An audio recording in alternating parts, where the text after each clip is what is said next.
মার্কিন president Donald Trump গত মাসে ভারতের আমদানিকৃত পণ্যের ওপর 25% শুল্ক আরোপ করেন, যা বিশ্বব্যাপী বাণিজ্য ক্ষেত্রে নতুন উত্তেজনার সূচনা করে। কিন্তু তিনি এবার রাশিয়া থেকে তেল কেনার জন্য ভারতকে আরও কঠোর শুল্কের মুখোমুখি করার ঘোষণা দিয়েছেন। এরপর থেকেই দুই দেশের বাণিজ্য কার্যক্রমে চরম উত্তেজনা দেখা দিয়েছে। মার্কিন গণমাধ্যম সিএনবিসিকে দেওয়া এক সাক্ষাৎকারে ট্রাম্প উল্লেখ করেন, ভারত কম দামে রাশিয়ার তেল কিনে তা খোলা বাজারে বেশি দামে বিক্রি করে ইউক্রেনের বিরুদ্ধে যুদ্ধে মদদ দিচ্ছে। এর কারণে তিনি ভারতীয় পণ্যের ওপর 25% বেশি শুল্ক আরোপের ঘোষণা দিয়েছেন। ট্রাম্প বলেন, ভারত সম্পর্কে কেউ মুখ খুলতে চায় না, কিন্তু তারা বিশ্বের সবচেয়ে বেশি শুল্ক অপরাধী দেশ। তাদের শুল্ক হার সবচেয়ে বেশি। ভারত মোটেও ভালো বাণিজ্যিক সহযোগী নয়। উচ্চ শুল্ক হারের কারণে আমরা ভারতের সঙ্গে খুব সামান্য ব্যবসা করি।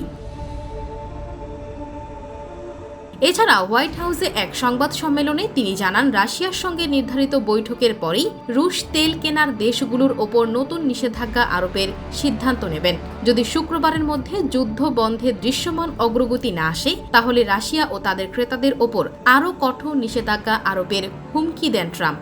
এদিকে ট্রাম্পের এই চাপের মধ্যেই রাশিয়া ভারতের পক্ষ নিয়ে মুখ খুলেছে। ক্রেমলিনের মুখপাত্র দিমিত্রি পেসকভ বলেন, ভারতের মতো সার্বভৌম দেশ নিজেদের বাণিজ্যিক অংশীদার বেছে নেওয়ার অধিকার রাখে।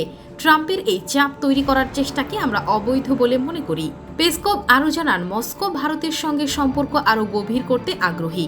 এই উত্তেজনার মধ্যে ভারতের জাতীয় নিরাপত্তা উপদেষ্টা অজিত দোভাল মস্কো সফরে গেছেন, যেখানে তারা দুই দেশের বাণিজ্যিক সম্পর্ক সহ বিভিন্ন ইস্যুতে আলোচনা করবেন বলে ধারণা করা হচ্ছে। এছাড়া যুক্তরাষ্ট্রের এই শুল্ক হুমকির প্রভাব ইতিমধ্যেই ভারতের অর্থনৈতিক বাজারে পড়েছে। সেন্সেক্স সূচক 0.38% কমে গেছে এবং রুপির মান ডলারের বিপরীতে 0.1% দুর্বল হয়েছে। ভারতীয় অর্থনীতিবিদরা আশঙ্কা করছেন যে ট্রাম্পের ঘোষিত শতভাগ শুল্ক কার্যকর হলে ভারতের রপ্তানি খাতে বড় ধাক্কা পড়বে।